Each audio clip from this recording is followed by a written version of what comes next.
Assalamualaikum warahmatullahi wabarakatuh. Mohon izin Pak, izin memperkenalkan diri. Nama Destari Estiana dengan NPT 112200037, asal kelas Meteorologi 5D. Mohon izin Pak, pada video ini saya akan menjawab soal ujian tengah semester Fisika Awan pada bagian isai. Pada bagian isai ini terdapat 5 buah soal. Langsung saja kita bahas dari soal nomor 1. Gambarkan dan jelaskan konsep diagram dari tahap-tahap mikrofisis awan. Untuk menjawab soal ini, saya menggunakan sumber referensi dari Martins et al. 2011.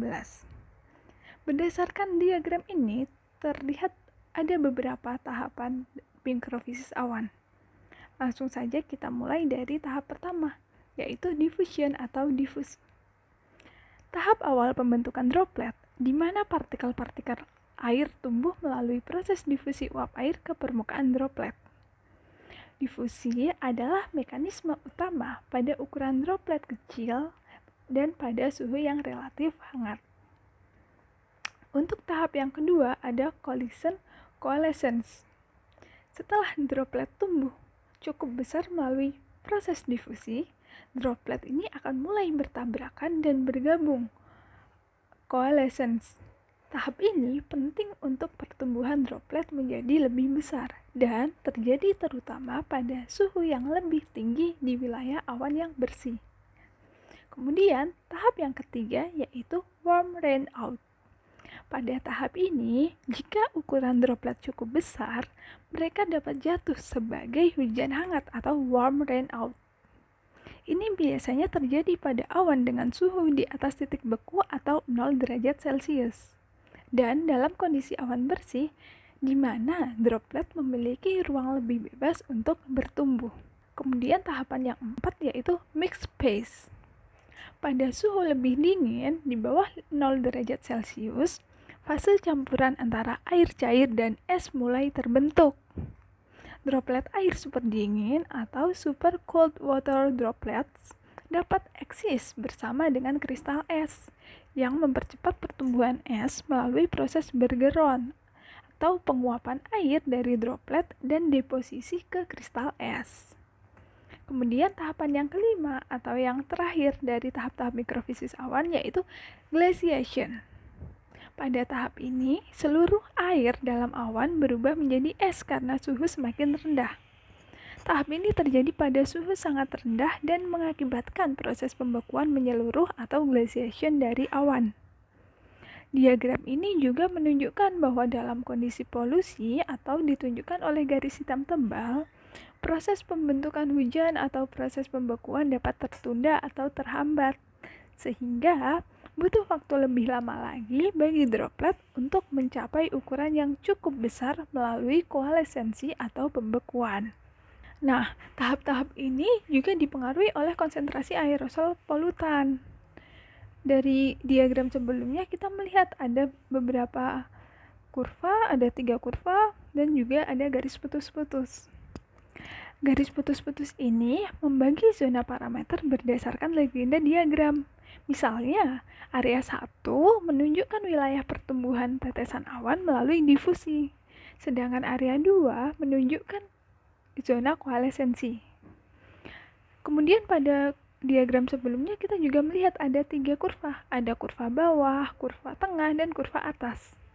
Kurva bawah sendiri itu mewakili lingkungan maritim dengan konsentrasi CCN atau Cloud Condensation Nuclei yang rendah, sehingga memungkinkan proses hujan hangat berlangsung lebih mudah. Kemudian, kurva tengah ini menunjukkan atau mewakili lingkungan kontinental yang cukup terpolusi dengan jumlah CCN yang lebih tinggi. Partikel CCN yang lebih banyak ini akan menekan proses hujan hangat, dan pembentukan es atau glaciation terjadi pada suhu sedikit lebih rendah. Kemudian kurva terakhir yaitu kurva atas. Kurva ini mewakili lingkungan yang sangat terpolusi dengan konsentrasi CCN yang sangat tinggi, menghasilkan tetesan kecil dan banyak di dasar awan. Ini menekan proses tumbukan koalesensi dan menunda pembekuan tetesan hingga suhu yang lebih rendah. Namun dari soal nomor 1 ini dan juga diagram yang telah ditunjukkan sebelumnya, terdapat 2 catatan penting. Yang pertama, seeding awan glasiogenik itu lebih sering diterapkan pada wilayah awan fase campuran, atau kalau pada diagram tadi dilabeli dengan huruf M kapital. Kemudian catatan yang kedua, seeding higroskopik dapat diterapkan pada awan dengan wilayah pertumbuhan kondensasi yang dalam, atau pada diagram sebelumnya dilabeli oleh huruf D kapital. Kita lanjut pada soal nomor 2. Jelaskan tentang kurvatur efek pada pembentukan butir awan Kelvin, solut efek pada pembentukan butir awan Raoult, dan kaitannya antara kurvatur dan solut efek pada pembentukan butir awan atau Kohler curve. Nah, sebelum kita membahas lebih lanjut, di sini saya ingin memperlihatkan kurva Kohler terlebih dahulu. Untuk menjawab soal nomor 2, saya menggunakan sumber dari Wallace and Hobbes dan Rogers and Yau. Ini adalah kurva Kohler yang menjelaskan bagaimana efek lengkungan atau kurvatur efek dan efek zat larut atau solut efek memengaruhi tekanan uap di sekitar tetesan larutan awan. Berikut penjelasannya. Kurvatur efek pada pembentukan butir awan atau berhubungan dengan hukum Kelvin. Kurvatur efek atau efek kelengkungan mengacu pada pengaruh kelengkungan permukaan tetesan kecil terhadap tekanan uap di sekitarnya. Tetesan yang lebih kecil memiliki kelengkungan yang lebih besar, yang meningkatkan tekanan uap jenuh di sekitar permukaannya dibandingkan dengan tetesan yang lebih besar atau permukaan datar. Penjelasan secara fisikanya, karena molekul di permukaan tetesan yang sangat kecil memiliki lebih banyak ruang untuk bergerak, mereka lebih mudah menguap dibandingkan dengan tetesan yang lebih besar. Akibatnya, untuk mencapai keseimbangan, uap air di sekitar tetesan kecil harus memiliki tekanan yang lebih tinggi. Kurvatur efek berkaitan dengan hukum Kelvin. Efek ini dijelaskan oleh persamaan Kelvin yang menunjukkan bahwa tekanan uap jenuh meningkat secara eksponensial dengan menurunnya radius tetesan. Di dalam diagram tersebut, kurvatur efek ditandai dengan label kurvatur efek yang digambarkan dengan garis melengkung naik, sehingga ketika ukuran tetesannya semakin kecil, itu berarti menunjukkan bahwa kelembapan relatif yang dibutuhkan di dekat tetesan lebih tinggi untuk mempertahankan kestabilannya. Selanjutnya adalah solut efek pada pembentukan butir awan atau Raoult. Solut efek atau efek larutan mengacu pada penurunan tekanan uap jenuh di sekitar tetesan yang mengandung zat-zat tertentu. Contohnya yaitu garam. Ketika partikel larut dalam air, tekanan uap jenuh di permukaan tetesan tersebut berkurang karena molekul air di permukaan terikat oleh zat terlarut, sehingga akan mengurangi kecenderungan mereka untuk menguap.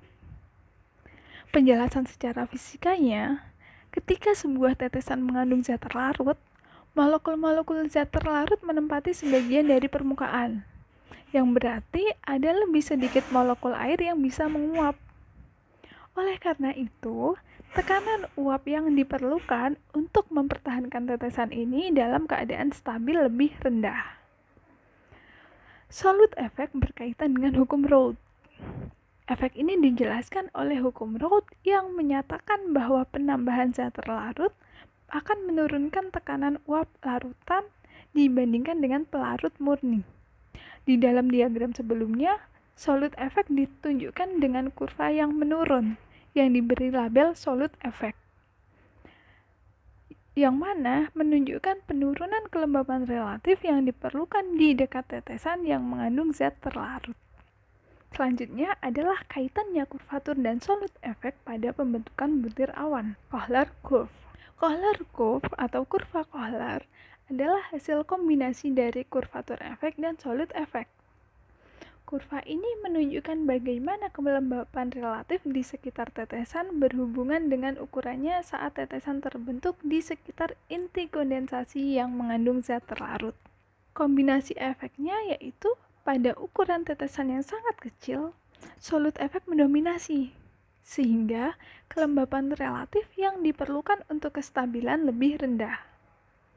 Namun, seiring dengan bertambahnya ukuran tetesan, kurvatur efek mulai mendominasi, yang meningkatkan kelembapan relatif yang dibutuhkan untuk mempertahankan tetesan. Kemudian terdapat puncak Kohler curve. Kohler curve menunjukkan titik di mana kelembapan relatif mencapai maksimum. Pada titik ini, tetesan air menjadi aktif. Artinya, kelembapan relatif di lingkungan cukup tinggi untuk mempertahankan pertumbuhan tetesan. Dalam diagram sebelumnya, Kohler curve ditunjukkan oleh label sum of both curves atau terms. Kurva ini naik pada awalnya karena efek kelengkungan yang mendominasi pada tetesan kecil, lalu menurun pada efek larutan atau solute effect, dan akhirnya akan stabil setelah kedua efek tersebut seimbang. Selanjutnya adalah soal nomor 3. Jelaskan tentang perkembangan beberapa modifikasi teori parsel udara sebagai efek dari teori parsel yang terlalu cepat dalam akselerasi gaya buoyancy. Berdasarkan sumber yang saya ambil, yaitu Wallace and Hobbes dan Rogers and Yau, terdapat 4 modifikasi teori parsel. Yang pertama, the burden of condensed water. Yang kedua, compensating downward motions. Yang ketiga, dilution by mixing. Dan yang keempat, aerodynamic resistance, terkait dengan the bubble theory, jets, and plumes. Yang pertama yaitu the burden of condensed water. Dalam proses kondensasi, volume udara berkurang dan densitasnya meningkat sehingga mengurangi buoyancy force atau gaya apung dan membuatnya kurang terapung. Namun, kondensasi juga melepaskan panas laten yang meningkatkan suhu udara sehingga menjadi lebih ringan. Saat udara naik di atmosfer, kondensasi yang terjadi meningkatkan kecepatan naiknya udara karena panas laten yang dilepaskan memperkuat daya angkat dan mempercepat konveksi. Hal ini memungkinkan pembentukan awan dan badai yang lebih intens di atmosfer. Karena udara hangat yang naik akan membawa lebih banyak uap air ke lapisan atmosfer yang lebih tinggi, memperkuat siklus konveksi. Lalu muncul pertanyaan, haruskah kondensasi berkurang atau bertambah ke atas kecepatan? Kondensasi perlu bertambah untuk meningkatkan kecepatan naik udara. Dengan lebih banyak kondensasi, panas laten akan lebih banyak dilepaskan. Hal ini akan membuat udara lebih ringan dan mempercepat naiknya, sehingga memperkuat konveksi di atmosfer. Gaya apung memaksa satuan massa dari udara B untuk udara kering. Untuk udara lembab, ekspresi yang sama berlaku jika suhu virtual digunakan sebagai pengganti suhu. Jika butir air dalam bentuk tetesan awan atau presipitasi diberikan suatu gaya ke bawah pada bidang yang sama dengan beratnya. Faktor gaya apung B kemudian menjadi seperti pada layar, semakin tinggi kandungan uap air atau nilai mixing ratio dari kondensasinya itu meningkat, udara menjadi lebih ringan, sehingga meningkatkan gaya apung dan memperkuat pergerakan naiknya udara. Kandungan air cair adiabatik mengasumsikan bahwa tidak ada kondensasi di udara sekitar panas. Ini tidak akan terjadi jika panas naik melalui awan. Ekspresi yang lebih umum telah ditampilkan pada layar. Rumus ini menggambarkan bagaimana perbedaan suhu dan kandungan uap air antara awan dan udara sekitarnya akan mempengaruhi gaya apung. Gaya apung ini akan menentukan apakah udara dalam awan akan terus naik atau tetap stabil. Modifikasi teori yang kedua yaitu compensating downward motions. Dalam proses compensating downward motions, ketika udara hangat naik, udara yang lebih dingin akan turun untuk mengisi kekosongan, menjaga keseimbangan massa di atmosfer. Udara yang turun ini terus mengalami pemanasan. Perbedaan terjadi karena udara yang naik mendingin mengikuti laju pseudo-adiabatik, sementara udara yang turun memanas dengan laju adiabatik kering. Slice method merujuk pada cara penentuan laju ini. Udara yang naik atau ascending mengikuti laju pendinginan pseudo-adiabatik karena kelembapan. Sedangkan udara yang turun atau descending mengikuti laju adiabatik kering, yang lebih besar daripada pseudo-adiabatik. Saat udara harus turun di suatu tempat untuk menggantikan volume yang dikosongkan oleh panas yang bergerak ke atas. Jika udara turun bebas awan, maka akan dihangatkan pada tingkat adiabatik kering. Udara yang melalui suatu panas naik mungkin memiliki temperatur yang dipengaruhi oleh penurunan adiabatik. Perubahan suhu akan mempengaruhi faktor daya apung. Slice method Analisis stabilitas dirancang untuk memperhitungkan efek ini pada penurunan udara ambien pada tingkat horizontal. Rumusnya sendiri sudah tertulis seperti yang ada di layar. Rumus ini menggambarkan keseimbangan antara area yang ditempati oleh panas dan area udara yang bergerak turun. Dengan kecepatan termal diasumsikan sebanding dengan fluks massa udara. Rumus ini membantu menghitung perubahan dalam dinamika udara saat terjadi kompensasi gerakan naik dan turun. Diasumsikan bahwa udara yang naik mengalami pendinginan pada laju pseudoadiabatik, sedangkan udara yang turun mengalami pemanasan pada laju adiabatik kering. Setelah beberapa waktu, udara yang bergerak naik dan turun akan memiliki suhu berbeda berdasarkan laju perubahan suhu atau lapse rate masing-masing. Ketidakstabilan terjadi jika suhu udara yang turun lebih rendah daripada udara di sekitarnya, menyebabkan perbedaan daya apung. Jadi, untuk ketidakstabilan, rumusnya seperti yang tertera pada layar, dengan slice method keadaan dinyatakan dengan rumus di layar. Rumus ini menunjukkan bahwa ketidakstabilan bergantung pada selisih laju lapse rate dan area atau kecepatan, di mana perbedaan suhu ini menentukan apakah udara akan terus naik atau turun.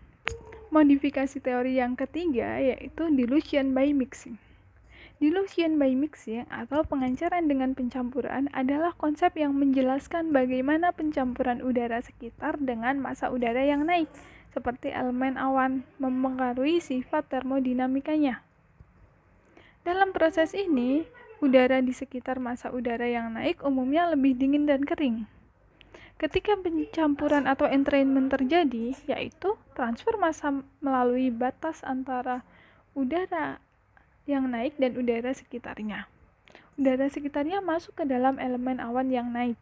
Karena suhu sekitar lebih dingin dan lebih kering, entrainment ini akan mengurangi suhu dan kelembapan udara yang naik, yang menurunkan daya apung termalnya serta mengurangi rasio pencampurannya atau mixing ratio. Efek entrainment ini penting untuk memahami dinamika termodinamis awan. Dengan mengurangi daya apung, entrainment bisa memperlambat kecepatan naik elemen awan sehingga mempengaruhi pembentukan awan dan hujan. Untuk rumusnya, seperti yang tertera pada layar, modifikasi teori yang keempat atau yang terakhir, aerodynamic resistance. Aerodynamic resistance adalah hambatan yang dialami gelembung udara hangat saat naik di atmosfer, terutama karena bertemu udara dingin yang mengelilinginya. Proses entrainment, masuknya udara sekitar yang lebih dingin ke dalam gelembung, akan mengurangi daya apung gelembung, sehingga memperlambat kenaikannya. Kecepatan naik gelembung konvektif dihitung dengan rumus di bawah, di mana kecepatan bergantung pada faktor daya apung, jari-jari gelembung, dan gravitasi. Hambatan aerodinamis ini membatasi perkembangan vertikal awan kumulus dan berpengaruh pada dinamika termal atmosfer. Untuk rumusnya sendiri juga sudah dilampirkan pada layar. Baik, sekarang kita akan lanjut pada soal nomor 4. Sebuah droplet dari ukuran 2,xx mikrometer menjadi ukuran 3x,x mikrometer dalam selang waktu 1x,x menit di suhu minus 10 derajat Celcius dan pada tekanan 6x,x kPa. Hitunglah supersaturation lingkungan. Dengan catatan, abaikan efek pelarutan dan kelengkungan di dalam persamaan pertumbuhan droplet. E sama dengan 10 pangkat 1,5 dan XX adalah 2 digit terakhir dari NPT saya. 2 digit terakhir NPT saya yaitu 37. Maka saya akan mengganti XX ini dengan angka 37. Atau soalnya bisa saya tulis ulang menjadi sebuah droplet dari ukuran 2,37 mikrometer menjadi ukuran 33,7 mikrometer dalam selang waktu 13,7 menit di suhu minus 10 derajat Celcius dan pada tekanan 63,7 kPa. Hitunglah supersaturation lingkungannya. Ini saya sudah melakukan perhitungan yang saya tulis, kemudian saya lampirkan pada slide berikut. Diketahui nilai konstanta yaitu 10 pangkat 1,5. Nilainya sekitar 31,62. Kemudian ukuran droplet awal atau RO sama dengan 2,37 mikrometer. Ukuran droplet akhir atau RT sama dengan 33,7 mikrometer. Waktu atau T sama dengan 13,7 menit. Saya konversi menjadi satuan detik sehingga menjadi 822 detik. Suhu atau T sama dengan negatif 10 derajat Celcius. Dan tekanan atau P sama dengan 63,7 kPa. Ditanyakan supersaturasi lingkungan. Sebelum menjawab supersaturasi lingkungan, pada slide ini terdapat diagram yang menunjukkan hubungan antara tekanan dan suhu untuk menentukan tingkat saturasi uap air di udara. Garis-garis kontur menggambarkan rasio saturasi atau supersaturasi. Jika kondisi udara, suhu dan tekanan berada di atas garis tertentu, maka udara tersebut berada dalam keadaan supersaturasi, yang memungkinkan terjadinya kondensasi uap air menjadi tetesan. Diagram ini berguna untuk menganalisis kondisi di mana supersaturasi lingkungan terjadi. Berdasarkan rumus dan juga diagram sebelumnya, diketahui persamaan pertumbuhan droplet tadi seperti yang pada di layar, dan untuk tahapan atau penyelesaiannya juga sudah saya sertakan pada slide ini. Sehingga nanti akan diperoleh hasil akhir dari nilai supersaturasi lingkungan sebesar 0,02174 atau 2,174%.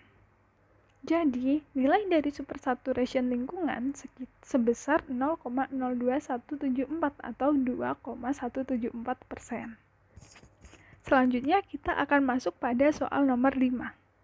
Berapa nilai kecepatan angin vertikal U pada periode orografi yang sebanding dengan periode dari buoyancy oscillation?